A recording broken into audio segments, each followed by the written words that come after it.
ओम सभी को सादर नमस्ते। आज के इस सत्र में आप सभी लोगों का स्वागत है। शुरू करने से पहले हम बाह्य विचारों से अपने आप दूर रखने के लिए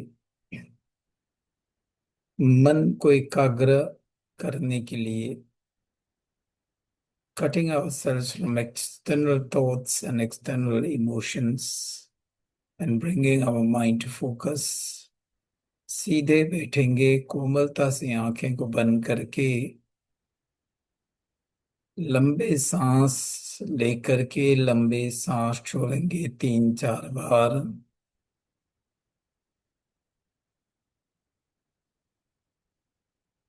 सांसों का आना जाना, उसी पे हम ध्यान केंद्रित करेंगे।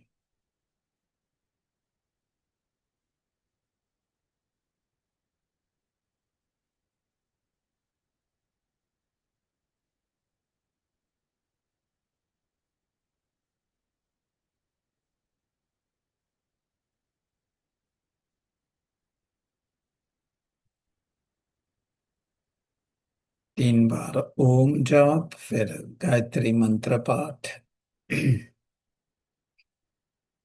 ओम।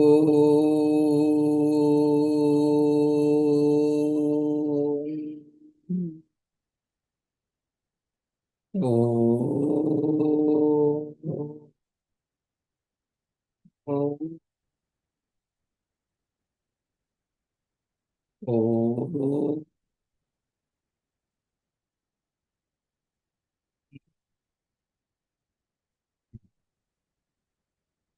ॐ भूर्भुवः स्वः तत्सवितुर्वरेण्यं भर्गो देवस्य धीमहि धियो यो नः प्रचोदयात्।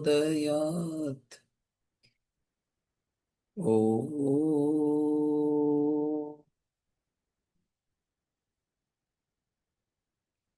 दोनों हथेलियों को मिला करके धीरे से घर्षण करेंगे।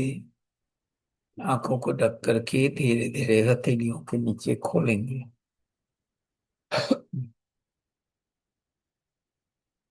सभी को सादर नमस्ते। आज का विषय जो रखा गया है श्री कृष्ण जी के ऊपर है। पहले ये मैं इसके बारे में चर्चा करने के लिए शुरू करता हूँ, फिर उसके बाद विचारों का आदान प्रदान करेंगे। हम लोग जब श्री कृष्ण जी के जीवन को हम देखते हैं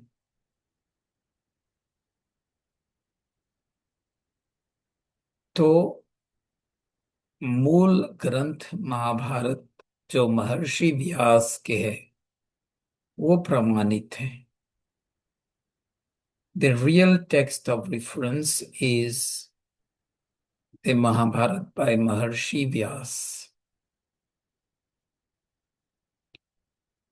और बाकी उसके बाद जो आए कृष्ण लीला, माखन चोर आदि, वो महाभारत में श्री कृष्ण महर्षि व्यास जी के महाभारत काल में श्री कृष्ण जी से कोई लेना देना नहीं है उसके जीवन के साथ। श्री कृष्ण जी के जीवन को हम देखेंगे तो महापुरुष थे, योगी थे। और ये शब्द योगी जो है गीता के अंतिम श्लोक में जब धृतराष्ट्र को अंतिम बातें सुनाए जाते हैं संजय की द्वारा, तो वो क्या कहता है? यत्र योगेश्वरः कृष्णो यत्र पार्थो धनुर्धर तत्र श्री विजयो भूतिर्ध्रुव नीतिर्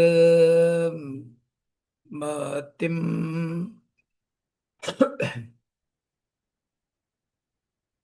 तो यत्र योगेश्वर, यानी ये महान योगी थे।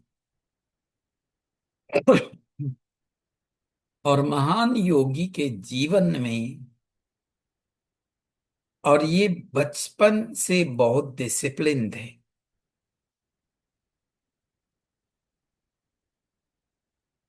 और डिसिप्लिन के साथ साथ हम अगर गीता के 6 अध्याय को देखेंगे, जहां पर श्री कृष्ण ने योग का सही अर्थ बताया गया है, and it tallies with the teachings of योग इन पतंजलि योग सूत्रस, विच इज कॉल्ड योग दर्शनम।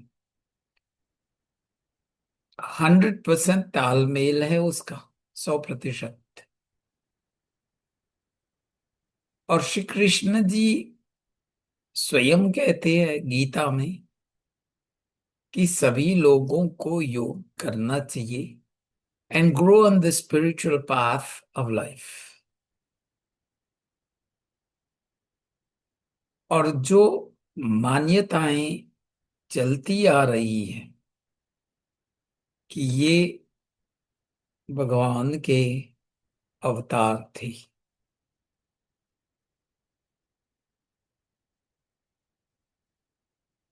श्री कृष्ण जी के शब्दों के अनुसार गीता 4 अध्याय 6 श्लोक, अजोऽपि सन्नव्यातं मां भूतानामीश्वरोऽपि सन् प्रकृतिं स्वामधिष्ठाय संभवाम्यात्मा मायया।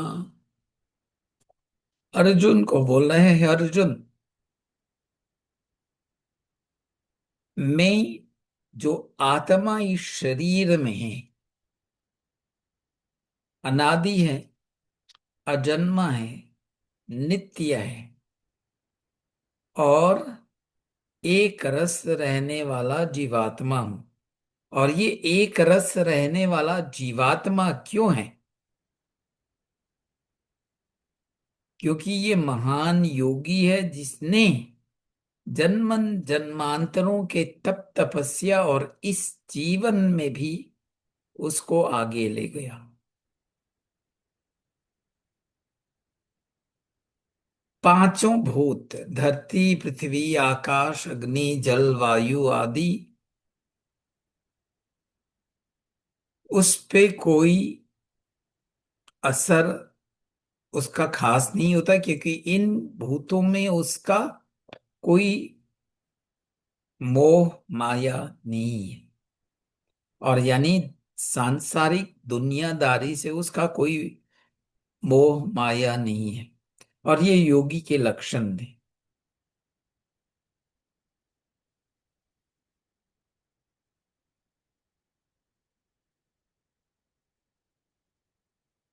और जब बोल रहा है संभव भूतानाम ईश्वरो अपि सन, तो वो क्या कह रहा है इस श्लोक में? कि ये आत्मा जो है इस शरीर के स्वामी है, और मेरे स्वामी जो है ईश्वर है।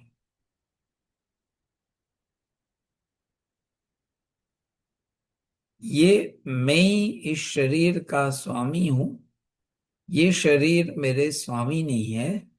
And this is where we make the difference between worldly life of today, कि हम सब कुछ शरीर को मानते हैं, और फिर जीवन के अंतिम पड़ाव में तब हमें पता चलता है कि शरीर में कुछ ना कुछ है जो छोड़कर जाने वाला है। तब हमें आत्मा की अनुभूति होने लगती है।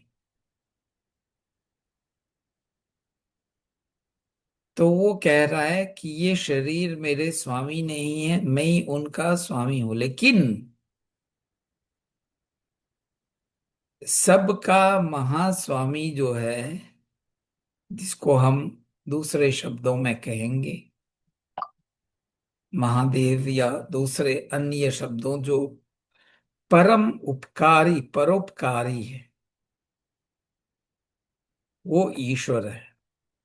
यानी he makes the total difference between himself as a soul and Ishwar as another entity.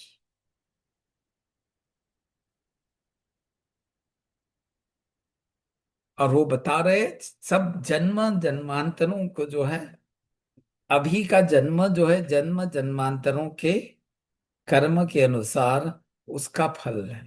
और अगला जन्म भी अभी का जो हम कर रहे हैं, और पिछले जन्म जन्मांतरों के जो संचित कर्म है, that is all the actions for which we not yet reaped out the fruits, उनके कारण है। अब छठा श्लोक जो है, सेवेंथ वन, यदा यदा ही धर्मस्य ग्लानिर्भवति भारत अभ्युत्थात्मानम् अधर्मस्य तदात्मानं सृजाम्यहम्। फिर उसके बाद परित्राणाय साधूनां विनाशाय च दुष्कृतम् धर्म संस्थापनाय संभवामि युगे युगे। तो इन दो श्लोकों में क्या बता रहा है? यह शंका हो सकता है, अगर उसके कॉन्टेक्स्ट के हिसाब से प्रसंग अनुसार से नहीं समझेंगे तो ये हम उस अविद्या में पड़ जाएंगे और सोचेंगे कि श्री कृष्ण जी कह रहे हैं जब जब अधर्म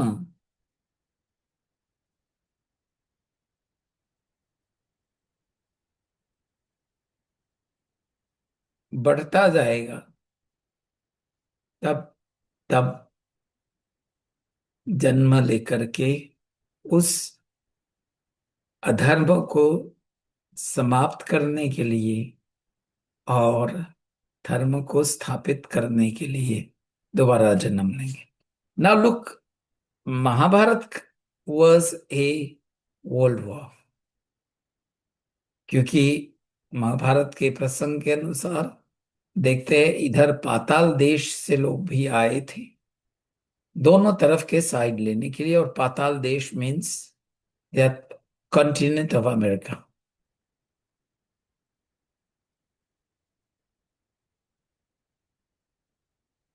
और उसके बाद कई युद्ध हुए। If we look over the last 2000 years, Shri Krishna का जो काल जो है 5000 साल पहले था, 5125 साल पहले, उस समय उस जमाने का था।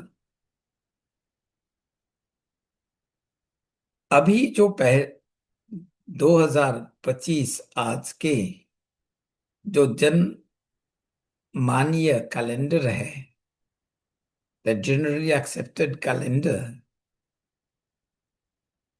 उसमें कई ऐसे घटना हुए जहां महाभारत काल के जो युद्ध है उससे भी बड़ा युद्ध। If you look at the crusades, millions and millions of people died when the Western world started conquering land, moving towards the east to convert people to Christianity. Our Roman Empire में Alexander came just to the border of Bharat.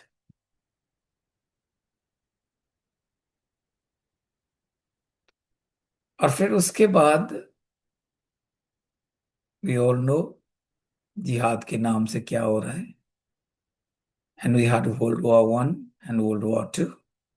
And World War II, we saw the genocides where millions of people were killed in the name of purification of the human race, genocide जिसको कहते हैं। और ये दूसरे महायुद्ध जो हम अपने इतिहास में जानते हैं, उसके बाद भी कई देशों में जेनोसाइड हुए। तो वाई एंड वाई भगवान ने दोबारा अवतार लेकर के आया नहीं? और सिंपल सी बात है, जब राम मंदिर ध्वंस हुए तो वहां पे श्री राम जी ने क्यों दोबारा अवतार, भगवान ने अवतार क्यों दोबारा लेकर के नहीं आए? और मथुरा में वही हाल है। तो when we go on logic, तब हम देखते हैं कि हमारे सनातन धर्म में कितने अडल्टेरेशन हो। और गीता के श्लोक 18वें अध्याय में, ईश्वर सर्वभूतानां हृदि अर्जुन तिष्ठति ब्राह्मयन् सर्वभूतानि यंत्रारूढ़ानि मायया। श्री कृष्ण कहते हैं संपूर्ण योग के बल पे वो इस संदेश को दे रहा है,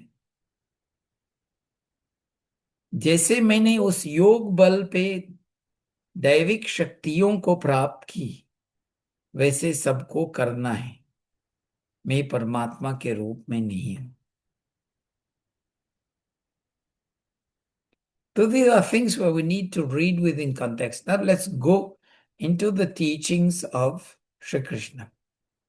ये जो गीता का संदेश उसने दिया है, वो सिर्फ एक काल का नहीं है, सिर्फ अर्जुन के लिए नहीं है। अभी भी अगर हम अपने जीवन को देखेंगे, कई ऐसे प्रसंग आते हैं जो हमें धर्म और अधर्म के बीच में चुनना है, सत्य और असत्य के बीच में चुनना है।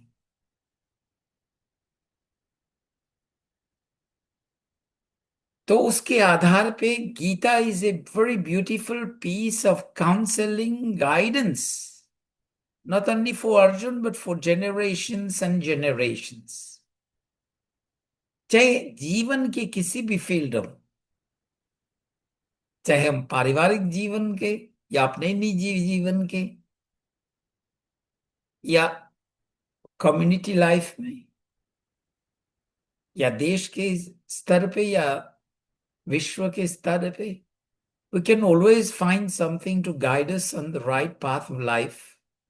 और ये जो गीता है उसका बेस क्या है?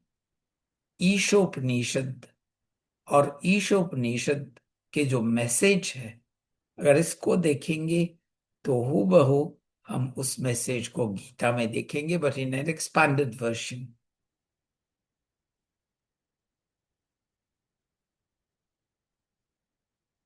निष्काम कर्म becomes the fundamental of life।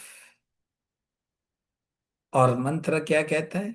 न कर्म लिप्यते नरे कुर्वन्निवेह कर्माणि जिजीविषेच तम समा एवं त्वयि नान्यथेतोस्ति न कर्म लिप्यते नरे। हम अपने कर्म करते जाएं, लक्ष्य है कि हमें ये करना है, कंप्लीट करना है, लेकिन उस समय we have a goal to complete this. और जब हमने कंप्लीट कर दिया तो अच्छे नतीजे जो है वो स्वयं आएगा। और उस कर्म को कंप्लीट करने के लिए we should break it down into several processes. तो मान के चलें, एक बड़ा कर्म जो करना है ब्रेक डाउन करेंगे तो 10 भाग में आ गया कि पहले ये करना है, दूसरा, तीसरा, चौथा स्टेप ये है करने के लिए, कदम ये है करने के लिए। तो हमें उस काम को आसानी से हम कर सकते हैं।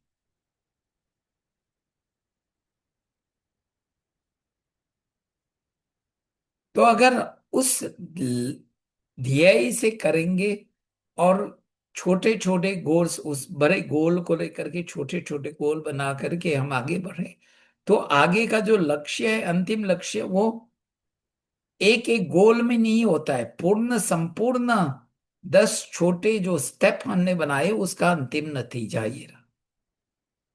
जब हम अटेंशन, ध्यान दे रहे हैं कि एक एक कदम लेकर के चलना है, तो अंतिम गोल जो है, अंतिम लक्ष्य जो है, वो ध्येय है, लेकिन इट डजंट हमारे दिमाग पे हावी नहीं हो करके छा जाता है।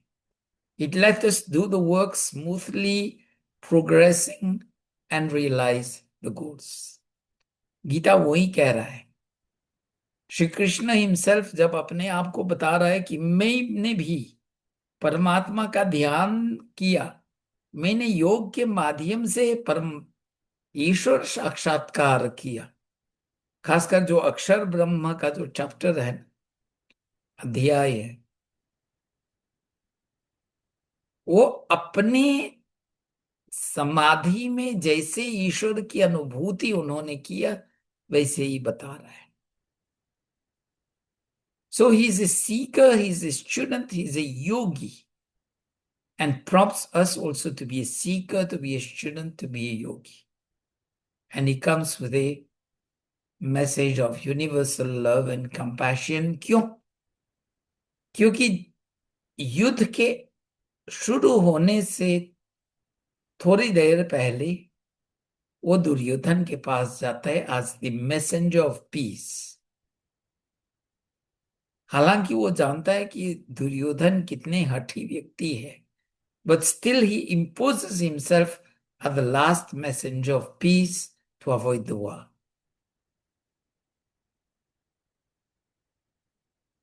और उसके आगे हम बढ़ते हैं तो गीता के दूसरे अध्याय के 56 श्लोक में, सेकंड चैप्टर 56 श्लोक, he is talking about inner peace, स्थित प्रज्ञा। उस श्लोक को मैं आप लोगों के सामने रखता हूं। Chapter 256, it says, दुखेषु नो द्विगमना सुखेषु विगतः स्पृहः वीतराग भय क्रोध स्थित धीरमो निरोच्यते। जब मनुष्य संतोष अपने अंदर ढूंढता है,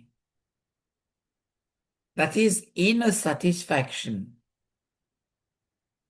and he looks for satisfactions in the blessings that he has। आजकल की दुनिया क्या करता है? दूसरे के यहाँ क्या है, पड़ोसी के यहाँ क्या है, या मेरे रिश्तेदार के यहाँ क्या है, मेरे यहाँ नहीं है, उससे लेकर के वो जलने लगता है। If he or she forgets to count his or her blessings, कि चलो ईश्वर कृपा से मेरे यहाँ इतना है। तो जब ईश्वर कृपा को गिनती करने लगते हैं, ईश्वर की कृपा, that is, we start counting our blessings, we have no time to burn our life in jealousy, in greed and everything। क्योंकि वहां पे हम एक एक जो ईश्वर की कृपा है उसको गिनने लगते हैं। We start counting our blessings and we'll find ourselves so happy and peaceful। फिर वीतराग भय क्रोध, तो मनुष्य क्या करता है? जब अपने अंदर संतोष ढूंढता है, परोपकार की भावना उसमें उत्पन्न होता है, संतुष्ट रहता है, he starts now thinking about helping others to get blessings as he has। बाहर की कामनाओं में संतोष नहीं ढूंढता है। वो जानता है बाहर की जो कामनाएं वो जो अपने आप सिद्ध हो जाएंगे। क्यों? क्योंकि संतुष्ट होकर के अपने जीवन के लक्ष्य की ओर बढ़ता जा रहा है। One step at A time is progressing. और जब परोपकार में इन्वॉल्व करता है, he starts feeling the inner peace। उसके पास समय नहीं है दूसरे के धन पर लालच करने के लिए, दूसरे को कितना मान सम्मान मिला उसके प्रति जलने हो के लिए। So he progresses in life। और वहां उसे दुख नहीं होता है। दुख चाहे जीवन में कितने भी कठिन संकट होता है, वो उसमें एक तांता रखता है। He keeps himself level headed. मन विचलित नहीं होता है। जब मन विचलित नहीं होता है तो क्या होता है? ऐश्वर्यों की प्राप्ति होती है।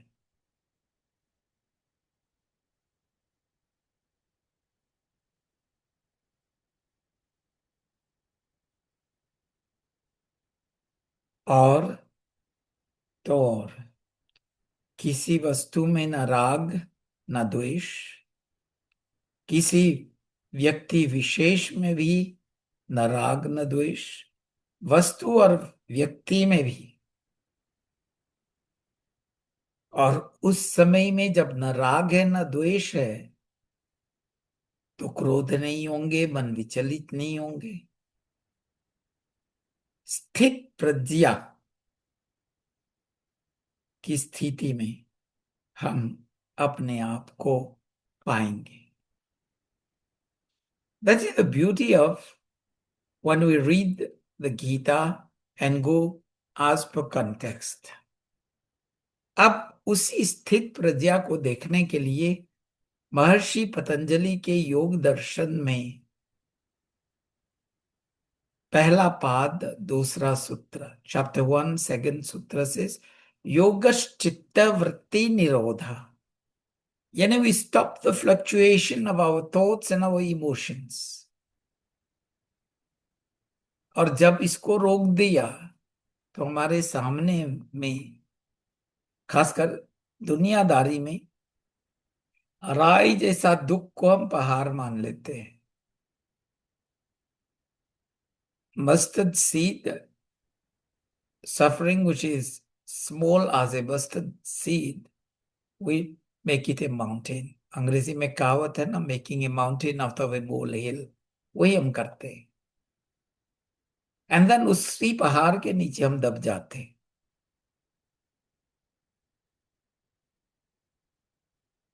और 36 अध्याय में श्लोक 14 के अंतर्गत में हमें क्या बता रहे हैं? ब्रह्मचर्य का पालन करना। Let's do meditation, do mind control and will easily control our body, our senses.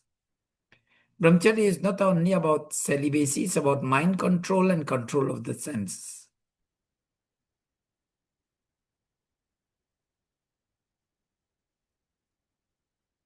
और गीता दूसरे अध्याय के 47वें श्लोक में, श्लोक 47 of chapter 2 leads us to the same message as Yajurved chapter 2 on Nishkam Seva. Just look for the श्लोक, द्वितीय अध्याय 47।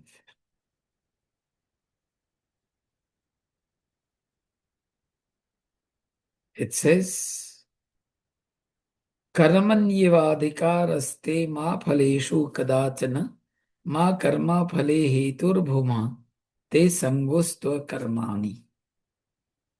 कि हे अर्जुन, तेरा कर्म में ही अधिकार है, यानी कर्म करने में अधिकार है, उसके फल में कभी नहीं। That is continue doing your job, your duty, perform your duty. क्यों? क्योंकि अगर ठीक तरह से कर रहे हो तो उसके फल जो है यथा समय अनुसार वो तुम्हें मिलता रहेगा।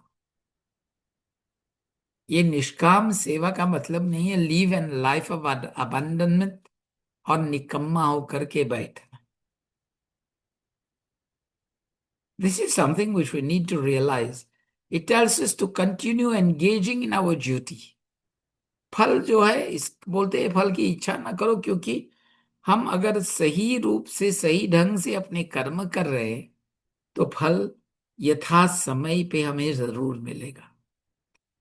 कबीर के शब्दों में, बोए बबूल आम कहाँ से हुई। आम मिलने के लिए हमें आम के गुठली को डालना है, उसको सींचना है, पेड़ होगा तब हमें आम मिलेगा। तो कर्म करते रहना चाहिए। और ये दूसरा कबीर के दोहे में क्या है?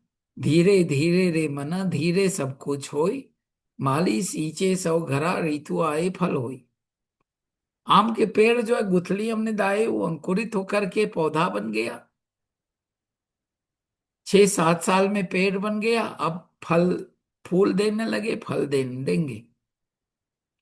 यथा समय, वैसे ही यथा समय सब कर्मों के फल हमें मिलता जाए। इट डज मीन कि हम निकम्मे की तरह बैठ करके आलस्य प्रमाद करें and waiting for the results to come. And nature is very teaches us beautifully in that.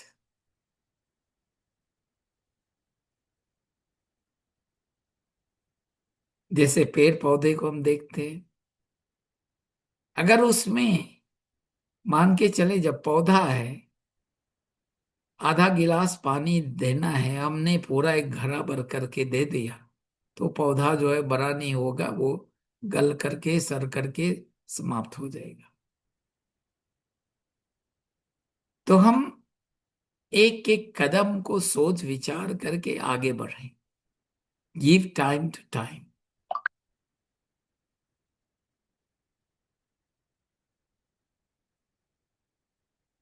और गीता का जो 11वें अध्याय है, जहां विश्व रूप का की बात हुई, Shri Krishna is only describing his realisation of God, of Ishwar, जो उसने समाधि में देखा है। वो कॉस्मिक विजन जिसको हम बोलते हैं ना, से मेटाफोरिकल ईश्वर के गुण कर्म स्वभाव का बखान कर रहा है, नॉट ऑन हिमसेल्फ, जो उसने अनुभूति की। और जानना चाहिए कि हम लोग भी प्रवचन करते हैं तो क्या बोलते हैं, वेद में लिखा गया है, ईशावास्यम इदम सर्वम यत् किंच जगत्याम जगत। तो ईश्वर कह रहा है मैं ही सर्वव्यापक हूं। अब अगर वो पहले वाला भाग को आपने सुना नहीं, ध्यान नहीं दिया, तो आप क्या कहेंगे, आचार्य जी कह रहे हैं वो सर्वव्यापक है, उसको भगवान मान लिए, ईश्वर मान लिए। This is where misunderstanding happens. और 18वें अध्याय के 66वें श्लोक में वो कह रहा है कि मम शब्द जो आया है वो ईश्वर के प्रति, क्योंकि ईश्वर के गुण कर्म स्वभाव आदि पे बखान कर रहा है। He is talking for and on behalf of Ishwar.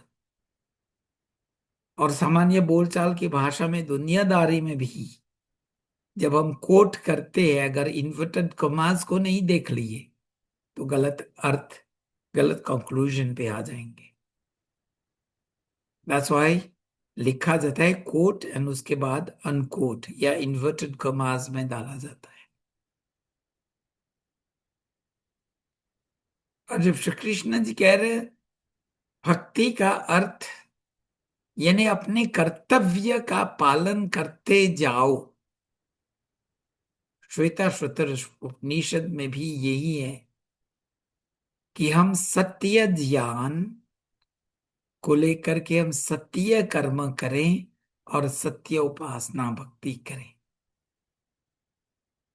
And the greatest misunderstanding of Shri Krishna's message, ये भी जानना चाहिए, हम लोगों ने ज्ञान कर्म और भक्ति को 3 अलग अलग मार्ग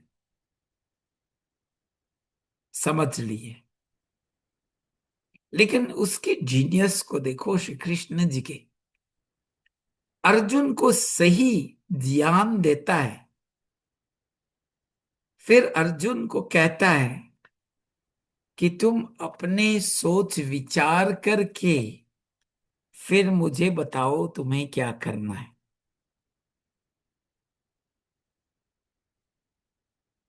यानी सोच विचार शब्द है वहां पे यथेचसी, मनन चिंतन करके मुझे बताओ तुम्हें क्या करना है।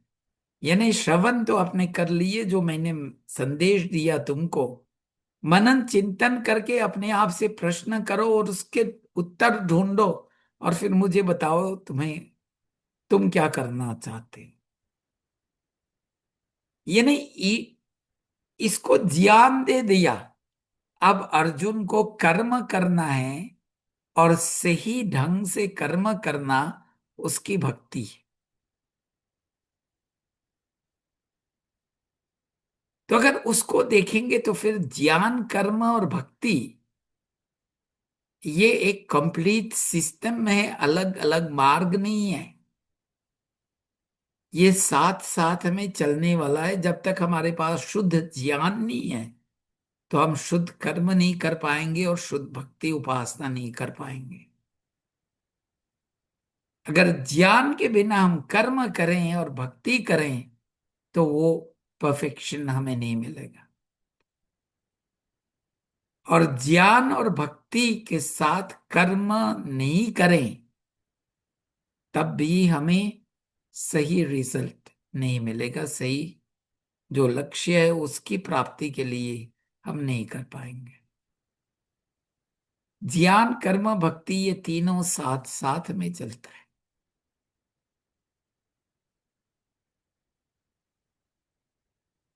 इसलिए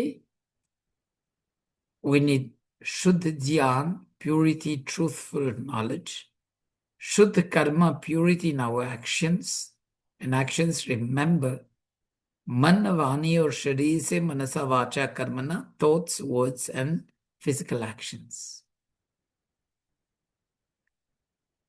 अब लोग कहते हैं आर्य समाज वाले गीता को नहीं मानते, लेकिन महर्षि दयानंद के लिखनी में देखना चाहिए।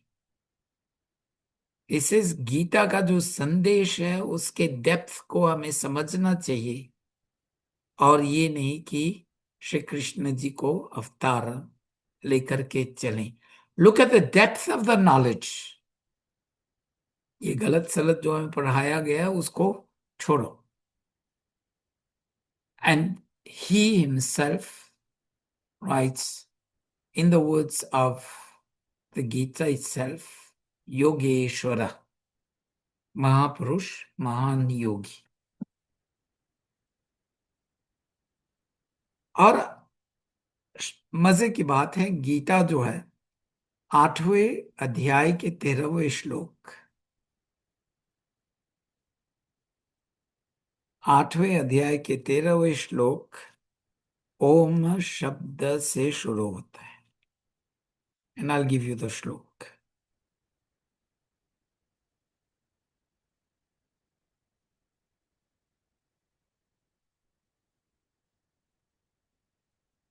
ओम इति एकाक्षरं ब्रह्म व्यवहारन् मामनुस्मरन् य प्रयाति त्यजन् देहं स याति परमां गतिम्।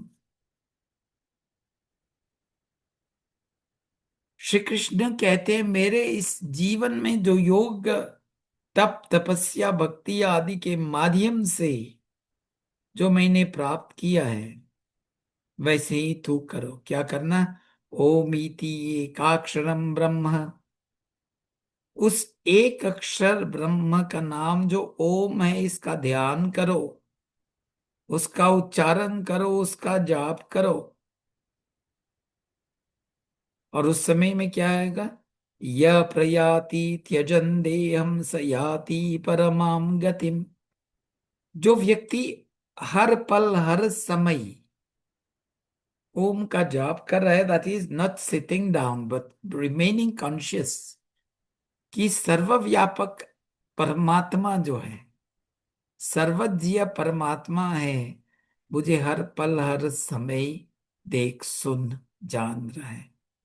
That is omnipresent Ishwar God is watching upon me at all times. That is the concept of ईश्वर प्रणिधान। ऐसे व्यक्ति का अंतिम समय में ओम जाप करने के लिए कोई कठिनाई नहीं है। परमाम गतिम, यानी उस परम गति जिसको हम मोक्ष, मुक्ति बोलते हैं, ये इसका साधन है। और योग दर्शन की तुलना में करेंगे, goes into the line of Ishwar Pranidhan. और 17वें अध्याय के 23वें मंत्र, that is chapter 17 and shloka 23। What does it say? Let's look at it. It says, ओम तत्सीदति निर्देशो ब्रह्म स्त्री त्रिविध स्मृतः ब्राह्मणस्तेन वेदशः यज्ञाश्च विहिता पुरा। ओम तत्सत इति त्रिविधा निर्देश स्मृतः। यानी ब्रह्म का मुख्य निज नाम ओम, जो तीनों शब्द तत्सत यानी उसकी सत्ता है, और ओम मुख्य निज नाम है।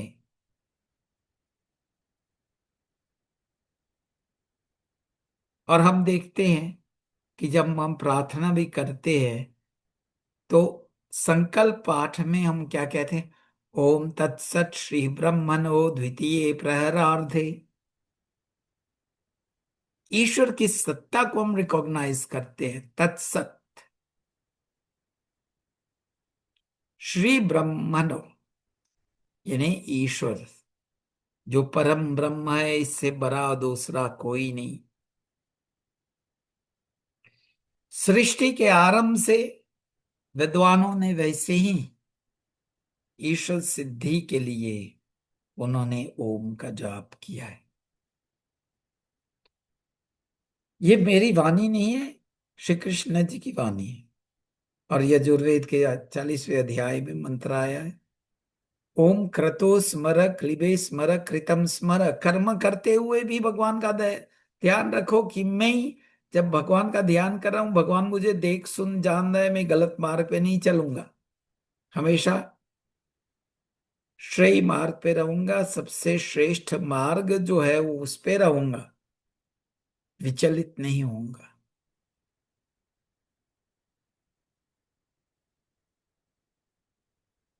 ब्राह्मणस्तेन वेदाश्च यज्ञाश्च विहिता पुरा। इसलिए यज मात्रा के संकल्प का आरंभ ओम तत्सत आदि से होता है। ये संकल्प वाक्य है।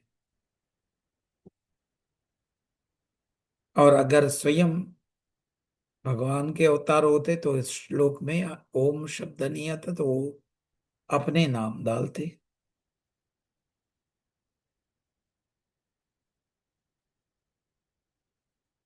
एंड दैट मैचेस विद पुरुष सूक्त के एक मंत्र है, ब्राह्मणस्य मुखम आसीत। जो ब्राह्मण यानी विद्वान एजुकेटर्स लोग होते हैं, they give the knowledge, they share the knowledge, and that's why they are called Brahman. और ये क्या है? मुखम आसीत, जैसे सर है सोचने विचारने के लिए, तो विद्वान लोग सोचते हैं, विचारते हैं कि स्वयं अपने जीवन, पारिवारिक जीवन, सामाजिक जीवन, देश के स्तर पे जीवन जो है उसको और बेहतरीन बनाने के लिए they go in that path of nishkam karma, and that shows to us the legacy of leadership, detachment, and righteousness in the Gita. And the closing shloka of the Gita, Yatra Yogeshwara. Wherever there is Yogeshwar Shri Krishna and Arjun focus, यानी दोनों चाहिए। The guidance of eminent people, जिसको हम वैदिक संस्कृति में बोलते हैं वयोवृद्ध और ज्ञान वृद्ध। जैसे घर में माता पिता है, बड़े बुजुर्ग हैं, विद्वान लोग भी जो हमें मिलते रहते हैं समय अनुसार, ये हमारे जीवन में गाइड की तरह है। They share the life experiences and life knowledge. देखिए, हमारे पास क्या होना चाहिए? अर्जुन के फोकस होना चाहिए, अर्जुन के एकाग्र ध्यान की होनी चाहिए। Look, in the middle of the battlefield he is surrendering himself to the knowledge that Shri Krishna is giving to him. वहां पे श्री कृष्ण जो है वो आचार्य है, अर्जुन जो है वो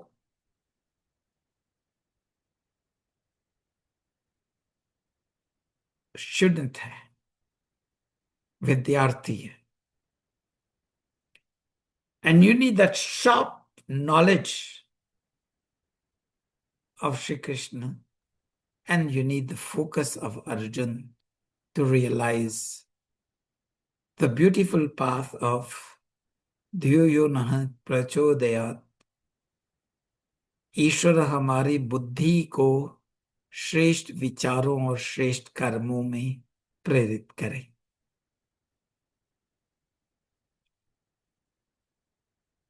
आजकल के जिज्ञासु जो है,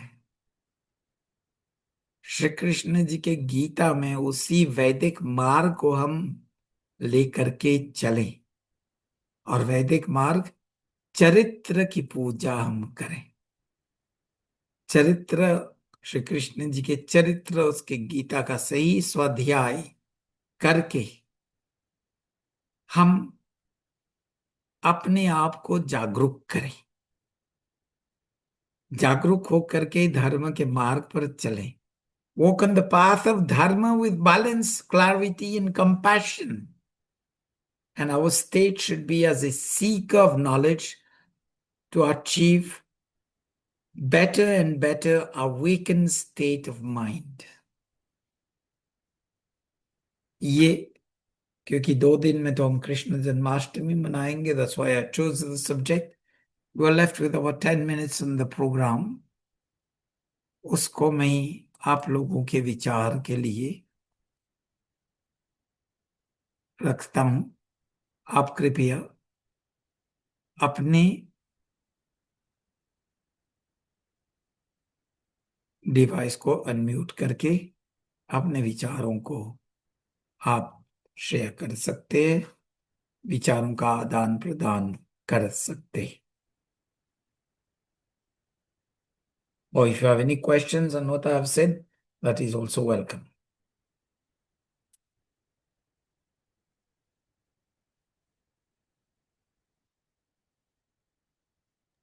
ये जो ज्ञान, कर्म और भक्ति का, ये बहुत ही अच्छा बताया है आपने कि अर्जुन जो है को सही ज्ञान देते हैं। हाँ, हम्म। और सही ज्ञान दे करके this is how we empower people. आजकल के शब्द जो है ना, बोलचाल की भाषा में एम्पावरमेंट, हाँ। तो एम्पावरमेंट जो है बिना ज्ञान दिए एम्पावरमेंट नहीं हो सकता है। हम्म। ये कोई नया शब्द नहीं है।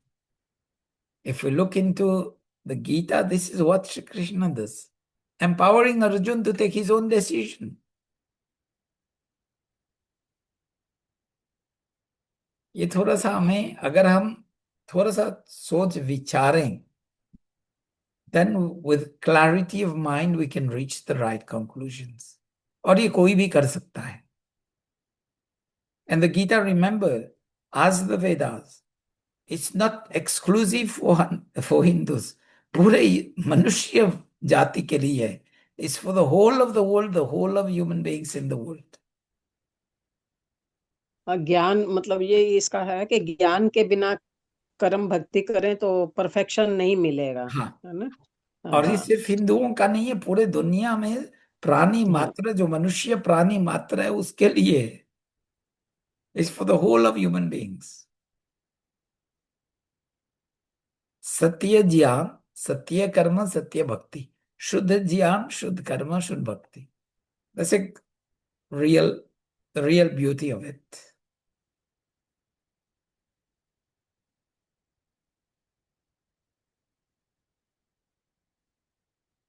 और कोई भी आप लोगों से पूछें कि इसका सोर्स क्या है, श्री कृष्ण जी का जो गीता है ना, 18 अध्याय है। ईशोपनिषद में 18 मंत्र है। Generally, you can link each adhyay to one of the mantras of the Ishopanishad. It's just a coincidence, but you can link it to them. और यजुर्वेद के जो 40वें अध्याय है उसमें 17 मंत्र है। एंड घूम फिर करके आप उसको जोड़ सकते हो। You can put up the puzzles and then you will see it's the same message as, क्योंकि यजुर्वेद का जो मुख्य लक्ष्य है ना, यजुर्वेद का जो पहला मंत्र है उसमें आया है श्रेष्ठतमाय कर्मणा। श्रेष्ठतम कर्म हम करें, सिर्फ कर्म नहीं। It's not talking about karma as any broad definition. It's emphasizing on श्रेष्ठतमाय कर्मणा, श्रेष्ठतम कर्म। और गीता भी वही संदेश दे रहा है, हम कर्म योगी बने। कर्म योगी यानी ज्ञान और भक्ति के साथ हम कर्म करें।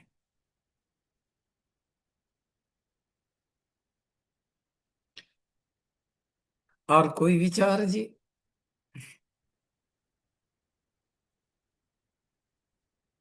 यजुर्वेद में कितने 17 अध्याय हैं? नहीं, यजुर्वेद में 40 अध्याय है। अंतिम अच्छा। अध्याय जो 40वां अध्याय है उसमें 17 मंत्र है। अच्छा, 40वें अध्याय में 17 है। हाँ।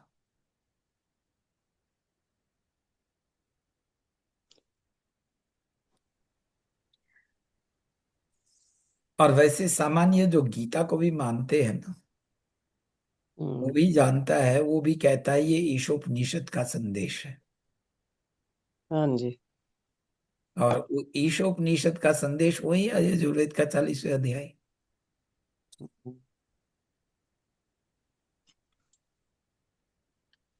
तो it's all well describe to us, हमें बस पढ़ना है, स्वाध्याय करना है। अब लोग कहते हैं कि गीता में लगभग 700 श्लोक है, तो मैं कहता हूँ रोजाना एक पढ़ो, समझो उसे। हम्म। भागने की जरूरत नहीं है, one step at A time. हाँ जी। और ये डॉक्टर तुलसीराम जी आ, 2 साल पहले उसने हम्म। गीता का अनुवाद किया था। ये इसके टाइटल के हिसाब से है, देख रहे अच्छा, हो? हिंदी में इंग्लिश ये में? इंग्लिश में है। अच्छा। श्लोक जो है देवनागरी में दिया गया, फिर आ, रोमन कैरेक्टर्स में दिया गया है। और हाँ जी। 3-4 लाइन दे करके उसके मीनिंग दिया है। अच्छा, छोटी छोटी पुस्तक है ये? छोटी नहीं है जी, देखो ये इतने मोटे हैं। अच्छा अच्छा, ये तो काफी बड़ी हाँ, है। छोटी, और कोई ये छोटी ही हो, लगभग, गीता हाँ, का लगभग सार लगभग जैसे। लगभग 300 पृष्ठ का है। हाँ जी, हाँ जी। It's half A5 size, A4 size, यानी A5 साइज का लगभग है। हाँ जी। हाँ जी। तो इसका एडिटिंग मैंने किया था। अच्छा अच्छा। और इसमें अंतिम जो है, मैंने उसमें एक उपसंहार लिखा था, क्योंकि कि कुछ मैंने देखा है जो मुझे ऐड करना था, हाँ जी। ताकि इधर। उसके जो शैली है उसमें त्रुटि ना आए। If I had corrected that there, तो उसकी शैली में ब्रेक हो जाते। तो इसलिए मैंने उपसंहार एपिलोग डाला है। अच्छा अच्छा। और उपसंहार में I'll just give you a brief of how I did it. Chapter 1 to 6, Arjun the student, the seeker of wisdom। और उसमें पहले अध्याय जो है, अर्जुन विषाद यानी his despair, his miserable position। हम्म। दूसरे अध्याय पे सत्य ज्ञान, यानी शरीर और आत्मा का क्या संबंध है। जैसे वो कहता है ना, न जायते न म्रियते, हाँ ये जी। आत्मा जो है मरता नहीं है, जन्म लेता नहीं है। और फिर क्या बोलता है, जैसे पुराने कपड़े कपड़े को हम त्यागते हैं। So that starts hmm. With the true knowledge, and then कर्म पे बात करता है। कर्म के बाद then knowledge prompts to renunciation in action, जो हम बोलते हैं निष्काम कर्म, अगर हमारे पास सत्य ज्ञान नहीं है तो इट्स हार्ड टू अंडरस्टैंड। तो वैसे ही it goes into, I have linked the chapter. और 11वां अध्याय जिसको विश्व रूप है ना, ने कहा Arjun request Shri Krishna to make him experience the divinity that Shri Krishna experienced in his meditation.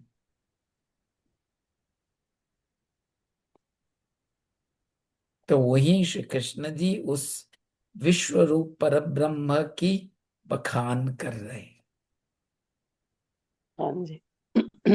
तो it goes like this, and I, instead of correcting what or adding to what he did, मैंने क्या किया, मैंने उस पे एक उपसंहार लिखा ताकि लोग जाने कि एडिटिंग करने के बाद मैंने अपने विचार भी दे दिए वहां पे।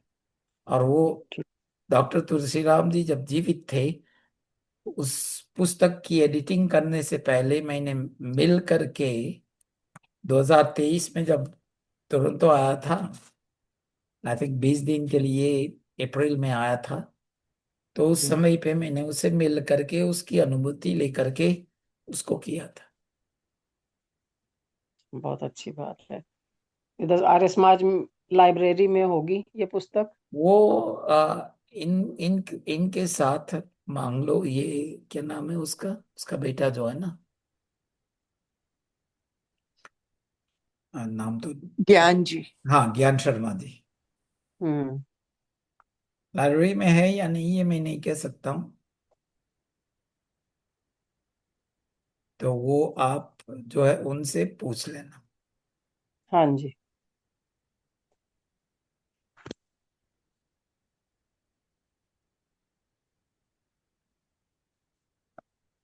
बहुत अच्छा आपने बताया है आज। बस ईश्वर कृपा है जी। हाँ जी। वो एक तो गुरुजनों के आशीर्वाद है, दूसरा जो हम्म। स्वाध्याय के बलबूते पे। सब चैप्टर्स के श्लोक, मतलब सारा सार आपने बहुत अच्छी तरह से शॉर्ट में बता दिया। हाँ वो क्या है कि आर्य प्रतिनिधि सभा अमेरिका का एक मैगजीन चलता है। तो इस जो जुलाई अगस्त का जो एडिशन है ना, उसमें मुझे श्री कृष्ण जी के विषय दिया गया था लिखने के लिए। तो उसको सूत्र मान करके फिर मैंने आज के कार्यक्रम को रखा, क्योंकि एक गाइड होना चाहिए सो दैट क्रम से विषय को कैसे प्रस्तुत करें। अदरवाइज क्या होगा, आप शुरू करेंगे, बीच में कुछ और बोलेंगे, अंत में कुछ और बोलेंगे। It's good to have a guide. और मेरी ये भी शैली है कि हमेशा क्रम से विषय को लेकर के खोलें। ये नहीं कि you just jump from one to the other and then come back to the first and then jump to another one and then come back। लोगों के ध्यान नहीं बैठ पाते हैं। तो ये तरीका है, बस ईश्वर कृपा है जी। Anybody else? Otherwise, let's close the session। चले हम सीधे बैठेंगे, कोमलता से आंखें को बंद करके ओम और 3 बार शांति बोलेंगे। ओम शांति शांति शांति। मन ही मन में माता पिता को धन्यवाद दें, जिन्होंने पालन पोषण करके सुसंस्कार दे करके हमें आगे बढ़ाया। गुरुजनों को भी धन्यवाद है, जिन्हों विद्या दान के माध्यम से जहां तक हम आ पाए इस जीवन में, उसमें उनके भी सहयोग थे। ऋषि मुनियों जिन्होंने वेद ज्ञान आदि को विस्तार करके सहज पूर्वक हमारे सामने रख दिए, उनको भी धन्यवाद है। परम पिता परमात्मा को आज के समय अवसर देने के लिए और ज्ञान विज्ञान देने के लिए, ताकि इस कार्यक्रम में हम भाग ले सके, चर्चा कर सके। उनको भी धन्यवाद है। और अंतिम में जिन्होंने आज के कार्यक्रम में प्रत्यक्ष और परोक्ष रूप से जो सहयोग दिया, उनको भी धन्यवाद। दोनों हथेलियों को मिला करके धीरे से घर्षण करेंगे। आंखों को ढक करके धीरे धीरे हथेलियों के नीचे खोलेंगे। ध्यान के लिए धन्यवाद। सभी को सादर नमस्ते जी।